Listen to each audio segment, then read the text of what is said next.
York City is the heart and soul of comic books. That's where these guys that drew it grew up. That's where they created these characters. Instead of having them live in a fictional place, I plunked them right down in New York City.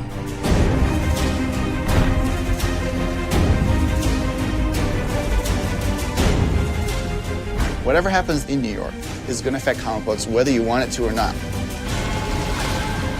What is the comic book industry supposed to do when you have a serious moral and political challenge in New York City?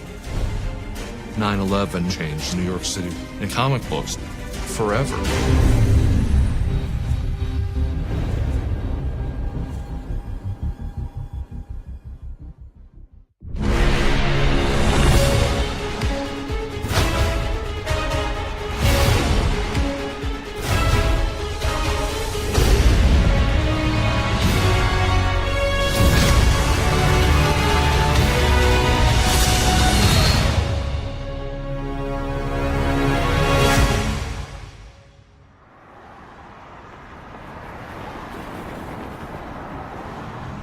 New York City is this city of heroes. When you look at a comic book, you open it up, I don't care, the Avengers, Peter Parker, you're in New York City. And to understand the centrality of the city to superheroes, you gotta go back to the beginning.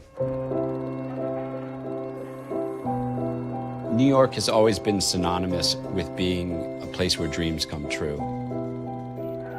It was the gateway to America.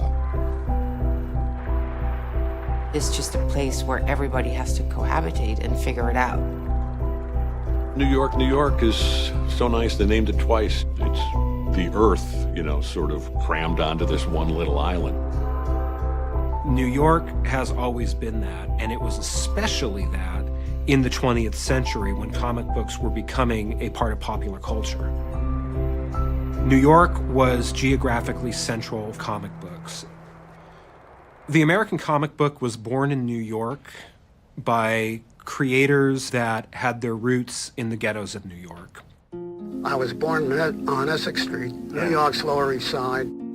I lived in the Bronx in New York. I was a poor kid, very poor, and a tough neighborhood too I lived in. You have all of these writers and artists in this city, in and amongst the turmoil of the Great Wars and the Great Depression, and dreaming up these larger-than-life figures who come in and make it right. What Action Comics' Superman did is it used this low format as a vehicle to tell a story that ignited the popular imagination. Presenting America's #1 comic strip character. Yes, it's Superman. American superheroes are really kind of a wish fulfillment, but they're also a way of facing our fears. They are the kind of instrument, the vehicle that we'd like to step into so that we could be bulletproof. Siegel and Schuster, created Superman that way so that it could be this metaphor for us kind of holding up a shield against these attacking forces. All your core characters are found in New York. Metropolis is a glyph for New York. The Batman, Gotham City is also a glyph for New York. The scale, the buildings, they were all part of the dream of New York that existed around the world. By the 1960s, the big Marvel heroes come out. Stan Lee collaborated with Jack Kirby and Steve Ditko to create Spider-Man, the Avengers, the Fantastic Four, Daredevil, Doctor Strange. Instead of having them live in a fictional place like Metropolis or Gotham City, I plunked them right down in New York City. Because I knew New York City, I could write about New York City, and I figured, why not let them live in a real place? Marvel Comics made New York City the center of this moral drama, and they've made it the home of the imagination of a whole generation of young people. I grew up in the Bronx originally. I would read comic books all the time, and I could imagine as a kid, Spider-Man swinging from building to building, and I remember as a child looking up saying, wow, if I could only do that. It brought it that much more real. I remember the first time that I went to New York City. I was maybe 12 or 13, and we went to the Statue of Liberty. I remember thinking, oh, I think I read an issue of Marvel team-up with Spider-Man and somebody that took place here. My whole orientation to New York at the time was absolutely via Marvel Comics. In the late 60s, Marvel Comics were the ones that it seemed like were more tackling the upheaval and changes that were going on. You got civil strife in New York City, and so everything's changing, and because everything was changing in life, everything was changing in art. Comics were becoming more socially relevant and more interesting. The X-Men, a metaphor for civil rights. These were normal people, flawed human beings, people who in various ways had dealt with prejudices and bigotry and intolerance of whatever kind. Comic books talked about the real world, which is what Denny O'Neil and I were very conscious of when we did the Green Lantern, Green Arrow series. That comic book talked about my neighborhood up in the Bronx and dealing with drug problems. It talked about overpopulation. Comics were getting more sophisticated, more marketed to adults. In the 80s, you had The Punisher, but you also had Watchmen. Those were really, really challenging stories. They were stories about changing the status quo and necessary fascism and all those kind of things. We can't believe in these super Boy Scouts anymore. We don't know anybody in real life who behaves like that, and the readers don't believe in them. So we've just tried to make them a little bit more like real 20th century human beings. From there, Frank Miller made a massive difference with The Dark Knight, and his Daredevil work was brilliant. Frank brought a level of realism that was really unprecedented. Watchmen, Dark Knight, Daredevil were based out of New York. It infused political topics, gang violence. You could feel the city. You could feel the grit of the place in every panel. By 2000 and 2001, comics had a mature enough base of storytellers in New York to be able to speak to the unique concerns of the 21st century. We just had a plane crashing on the World Trade Center. Then you had 9/11. And the diet of heroism changes worldwide because of what happened to those artists in New York.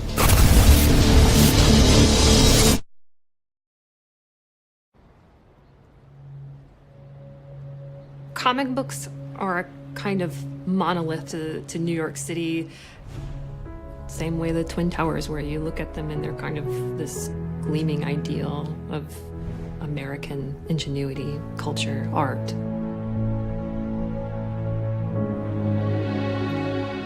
The Twin Towers were about as iconic a New York landmark as there is. I can remember when they were being built, the newspapers talking about how they were hideous, how they shouldn't be built, how it would ruin the skyline. And then when they were completed, people finally realized, wow, they are majestic. Superheroes are operatic, larger-than-life ideas. The Twin Towers represented this symbol of American triumphalism. And that is reflected in the comic books and the popular culture.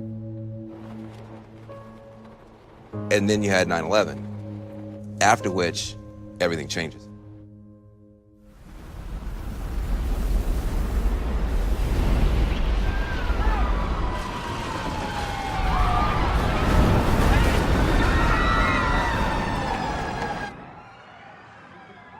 The unimaginable happens, and it happens right in the beating heart of America, New York City, which is the heart and soul of comic books. It's difficult to find the words to describe the feeling in New York City today. New York City is in shock. One of its most famous landmarks destroyed, thousands dead, and America is under siege. What the hell is going on? What happened? It was a day like any other day. I remember like it was yesterday. I was home on 27th Street. We could see what was going on from the point of view of the clouds of smoke. I feel a sense of tragedy that, you know, men do this to other men. Watching the TV and seeing the plume of smoke, and then opening the window and seeing the plume of smoke. It was nothing I've ever experienced before. My parents were visiting, and my father and I had planned to walk around and explore Wall Street.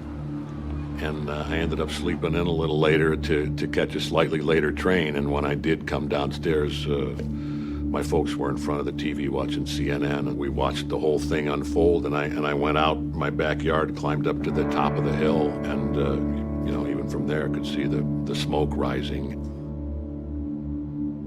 Our lives changed. Everybody's lives changed. So many lives were lost.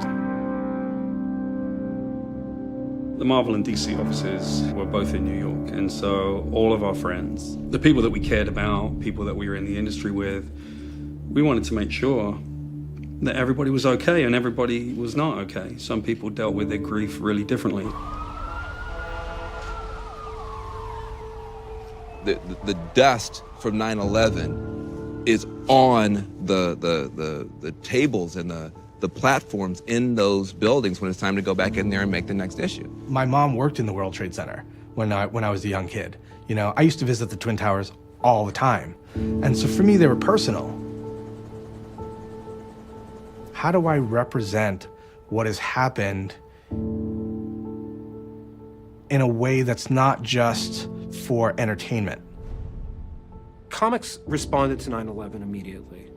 Marvel was probably the first on the scene. Joe Quesada and Bill Gemmes, Joe was the editor-in-chief, Bill was the publisher, were the first to go, we're New Yorkers, this is our town, this thing happened here, we gotta talk to our people. And so they created a pinup anthology called Heroes, which gathered all of the best talent that was able to turn in a great piece of art in a week. And they created A Moment of Silence, which was a comic book narrative that spoke to the concerns of 9/11. They immediately went on the Today Show. They immediately went out into the world and started saying, we've got something to say. We've got what you want to hear. What is the thing that Marvel Comics is trying to do that is important here? Well, again, we strive to tell stories of the heroic ideal, and I think what we saw after 9/11 was that the heroic ideal was living amongst us, and it walks amongst us every day, and we always take it for granted until we actually need these people. The 20 years leading up to 9/11 was about a quest for legitimacy in the comic book industry. We wanted to be seen as important as any other form of popular culture. But they weren't afforded that respect. They were regarded as low value. They were regarded as this thing that was lesser. This stigma really became neutral. It really went away after 9/11. And it went away because comics were the first on the scene to respond in an intelligent way people could relate to. Whenever you're going through those big changes in a civilization, people need stories. People reach for stories. The superhero genre gives you a great opportunity to process all of that.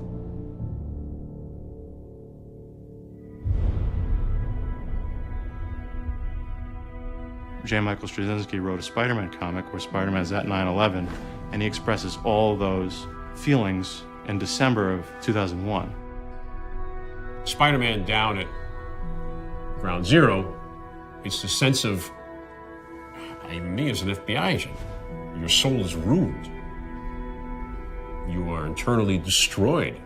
With all my great power, with all what I have, with all what I was given, it still happened. And that is hard to accept. It's hard to live with. I remember like one of the most striking panels was Dr. Doom rolling a tear. You know how many times we've seen Dr. Doom take on New York?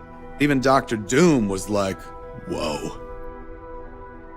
It set up a lot of really interesting things, the way that they portrayed the heroes, because the superheroes, they actually drew smaller. The heroes are often in the background where you see the firefighters and the other rescue workers in the front in that particular issue. We've done heroes for years and years, but they were not real compared to, you know, the police and firemen and paramedics that came in and actually, you know, help people. It's something that the companies really wanted to get across. These fictional ideas, they couldn't stop the atrocity from happening, but they can help frame the way that we cope with the atrocity. They can help frame the way that we deal with the world that had changed. These characters had sudden resonance.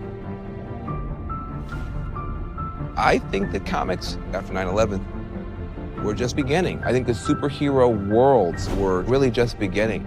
You need these superhuman beings to sort of fight out in an exaggerated way the challenges of the time.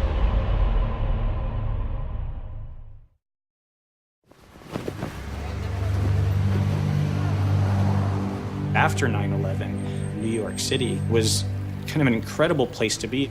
Everyone was kind of coming together in this way that I'd never experienced, you know, before or since. I saw just a lot of people just together being friends, a big change in the way people acted and talked, and you just got a warm welcome from everybody you saw.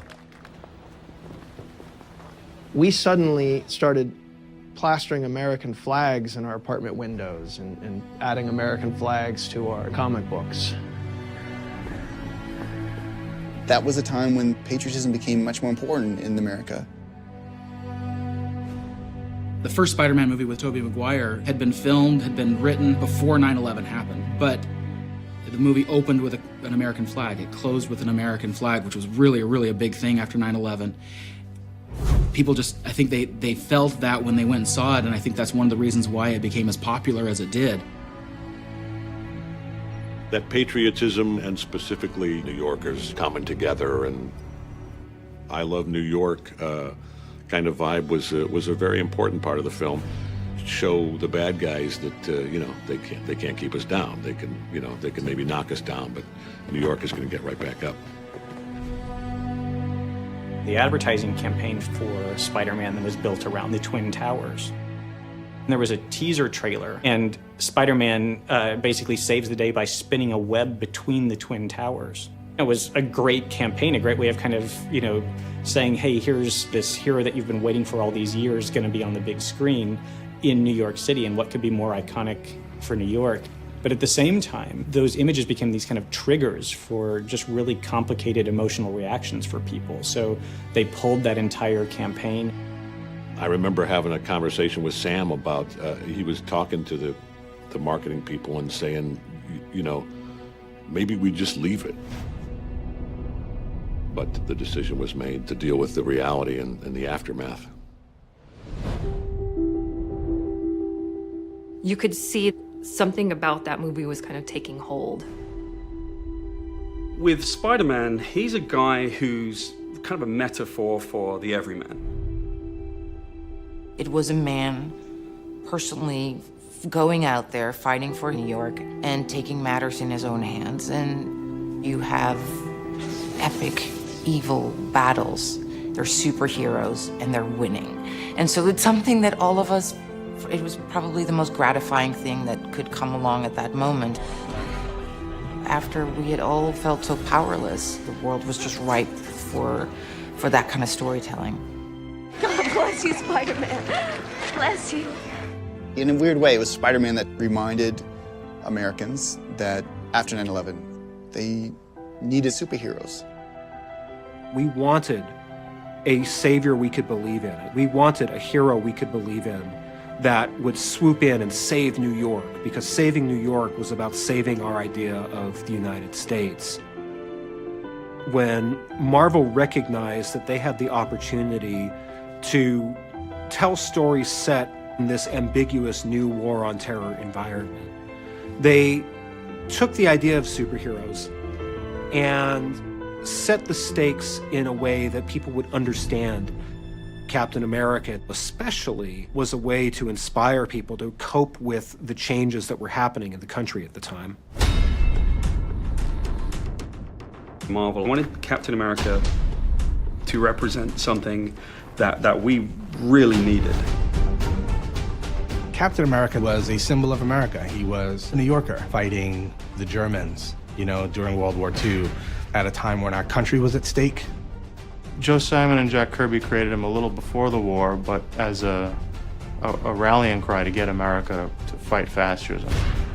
Captain America punched Hitler a year before the U.S. entered World War II. Suddenly, Captain America is resurrected in a much more complicated environment.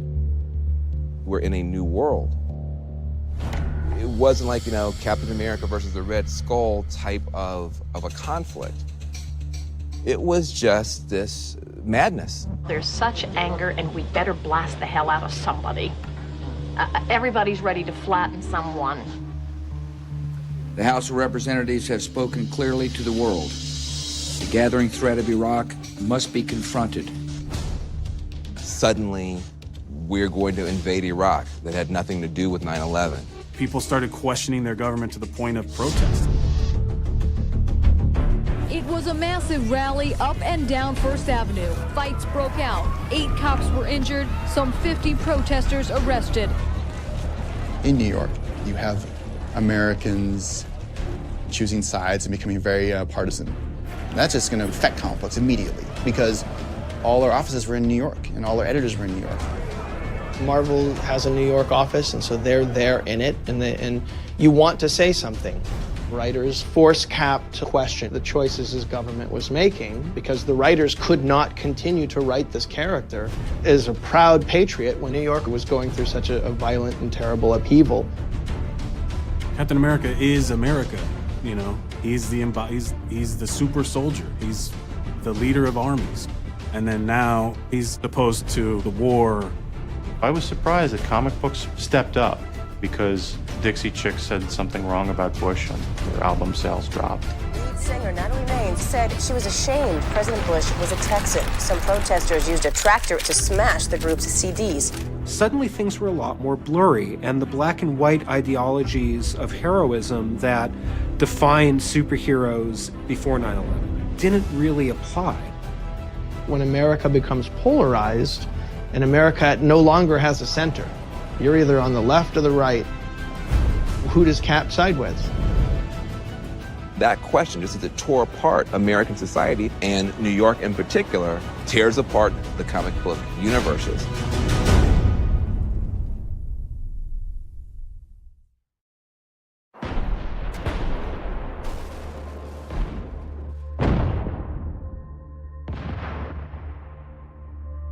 At this hour, American and coalition forces are in the early stages of military operations to disarm Iraq, to free its people, and to defend the world from grave danger. After 9/11, the United States goes from being unfairly victimized and therefore the object of great affection to itself seeming to be a threat. The invasion of Iraq, Guantanamo, and the Patriot Act, which became a big overreach in terms of what the government gave itself the permission to do. And that has its reverberations in New York and in the comic book world. In 2004, Marvel started taking all their characters into one storyline every year and creating a big event in New York where they would have to face a threat that was large enough for the entire Marvel universe to have to deal with together. And Mark Millar, a phenomenal writer, had the genius idea to say, okay, what if this big threat is really the heroes themselves? It was unlike anything anybody had ever done. I found everything I've done relates to whatever is happening in the world at that time.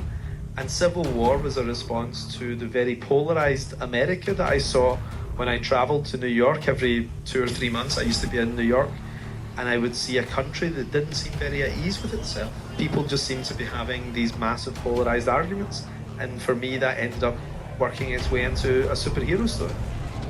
Mayhem in Manhattan. Over 1,100 arrested as anti-Bush protesters clash with police.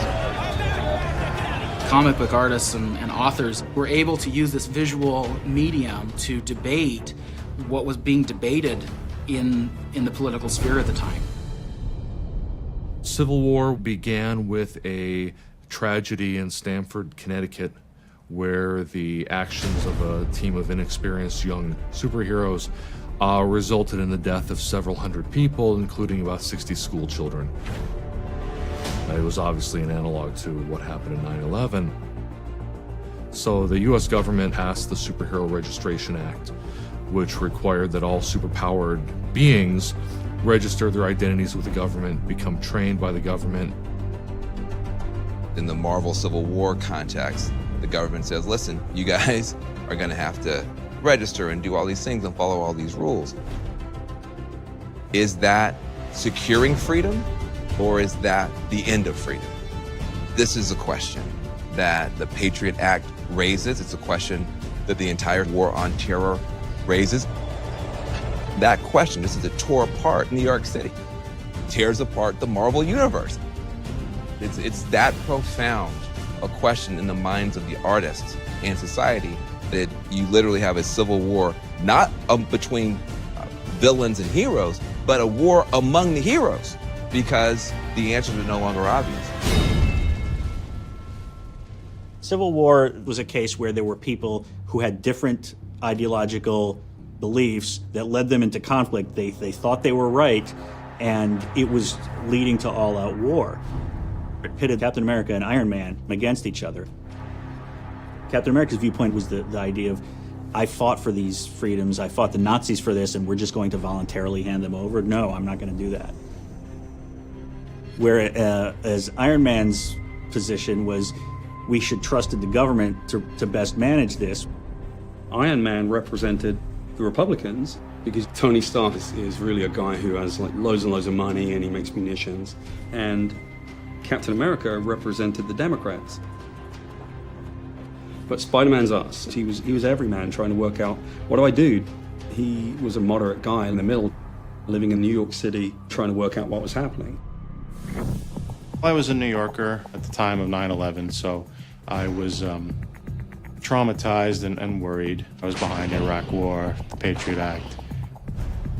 The same thing happens with Spider-Man in the Civil War comic books. Spider-Man stands for New York, and he sides with Iron Man. But when he sees that Iron Man, in enforcing this law, is taking superheroes and putting them in another dimensional prison, spying on them, killing them, Spider-Man starts to really wonder about the enforcement of this law, and he defects. Yes, national security is really important, but so are civil liberties, and that's not a little wussy thing to be concerned about. It's not treasonous. Spider-Man sort of gave me the courage to see that. I think one of the really interesting things about Civil War is that it really doesn't come to a conclusion about which side was better. And it ends with the death of Captain America, which was a hugely publicized event. Today, comic book fans snapped up and dove into the pages that marked the end of Captain America. Begs the question about Captain America's death. Why now? When Captain America was shot, it was, to me, the iconic moment of Civil War. It felt like that loss of innocence that the nation went through on 9/11, embodied in a character that embodied America. It was a statement about how hope was beginning to fade, that we were shooting ourselves in the foot, that American patriotism and ideals, the very embodiment of sort of September the 12th, where people came together in New York City, had just been shot through the heart. Civil War became a huge comic storyline because it was of its time. It was the biggest thing that's ever happened to superheroes. It's no coincidence that Marvel's Civil War is the phenomenon that it is. This is a story fundamentally about this existential fear of terror. This has to do with these external threats and what we are willing to do as citizens to cope with them.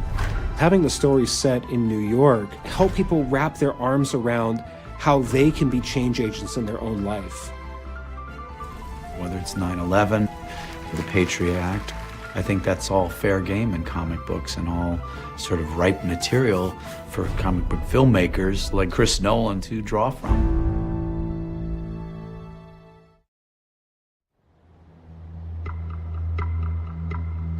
Before 9/11, New York was this kind of city of dreams that people from all over the world were going to. But after 9/11, it was a city that wasn't quite so wondrous anymore. It was March 6, 2008, and the military recruiting center in Times Square was the target. In Times Square today, the FBI put up a billboard asking for tips. Similar postings are going up in New Jersey, Connecticut, and Pennsylvania. When we were working on a story for The Dark Knight, Chris and I talked a lot about New York because everyone always substituted Gotham for New York. The version of New York that was in the Dark Knight trilogy is kind of being, if things just kept that downward spiral, what would New York become? This is the week the world actually gets to see The Dark Knight, one of the most highly anticipated pictures of 2008. The film's a follow-up to director Christopher Nolan's Batman Begins, which I admired, but The Dark Knight paints a dizzying portrait of Gotham City nearing total anarchy. There have been many different interpretations of Batman.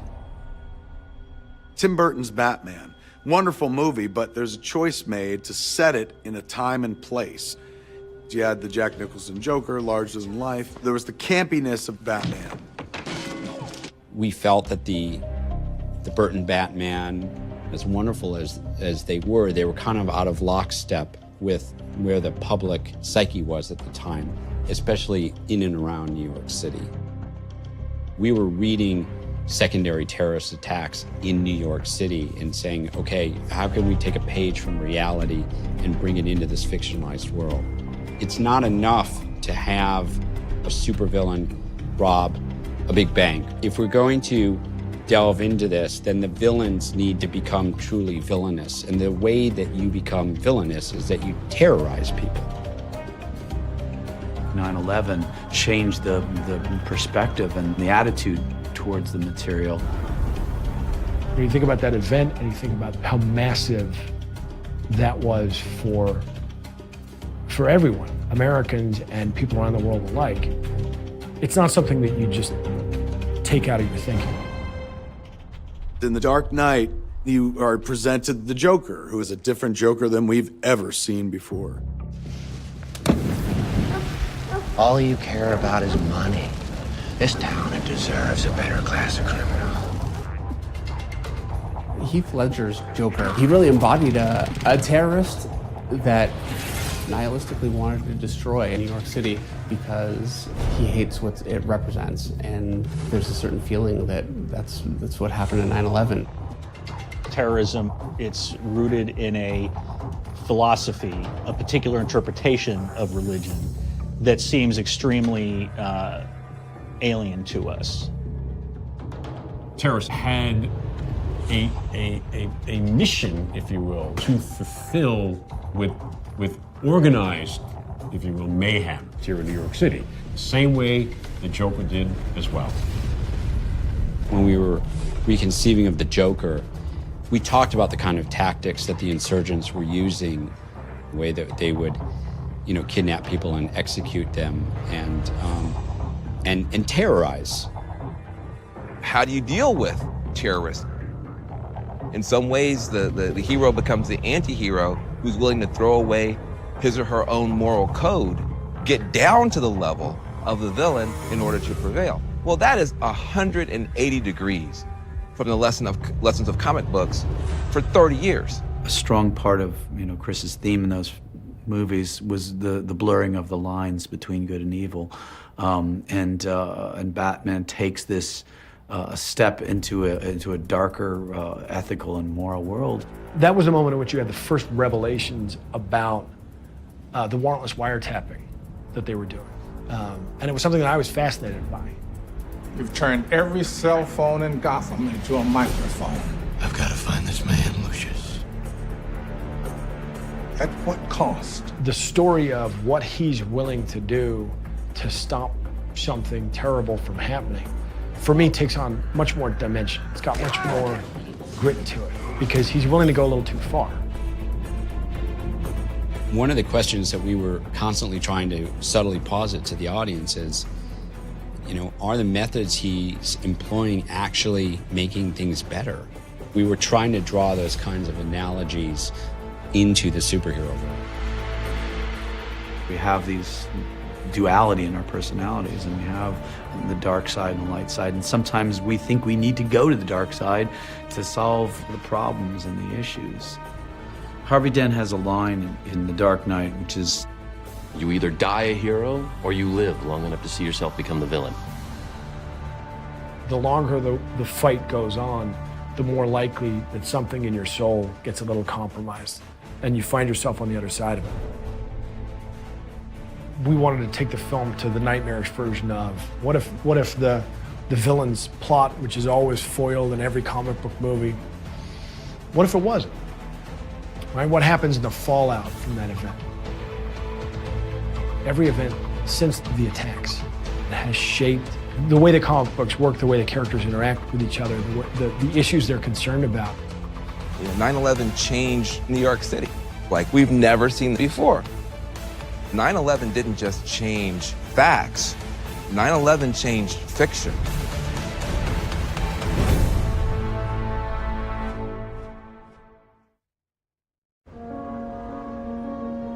You have this sense that New York is the natural place for these superhero films to play out, because comic books kind of grew up with the city and they feel inextricably linked to one another. As New York has matured, the superhero storytelling has matured in an interesting way. And that is fueling the movies of today. These characters aren't just kind of bland, basic, paper-thin people. They've become so much more sophisticated. And that's, one of the reasons why they're just so successful at the box office. The Avengers, they absolutely crushed domestic box office records. Over $200 million in ticket sales. We see in the Avengers movie that heroes can also be not necessarily villains, but they can be the source of destruction. And even as they're trying to protect New York City, there can be this enormous collateral damage. And instead of just coming back in the next episode, having forgotten that or starting over, these movies are dealing with the complexity of that kind of reaction. They really try to treat destruction not as something fun to draw and something to read, but something that causes real pain. And because of that, the superheroes are more thoughtful, they're more upset, they fail more often. And they're still talking about the Battle of New York and several sequels. We're looking for realism in fiction. Even though you're using it as an escape from the real world, you still kind of want to be connected. 9/11 and the event and things that happened after that in New York just kind of made it almost impossible to not want to connect in that way. New York was always synonymous with comic books. And so it's not surprising to me that to this day, New York continues to be synonymous with Batman, the Avengers, Spider-Man, and the Daredevil TV show. You told me you were the man this city needs. I think you're also the man this city created. When we were writing Daredevil, we were channeling the New York of the early 80s, late 70s when Frank Miller was doing the stories. You felt like you were doing something new, but that you could root in their history. New York City is its own character in comics because it represents the United States of America in a very material way. It represents so many things. It represents hope, and that's what comics represent. One World Trade Center will officially open to the public today, bringing back a view that has not been seen since the attacks on the Twin Towers years ago. The operators say they wanted it to be a place of hope and courage. It's a beautiful thing, man, and even post-September 11th, comics found a way to address the worst thing that ever happened. Do it with their characters, do it with respect, honor New York, mark the moment, and allow us all to kind of pick up and move on after that.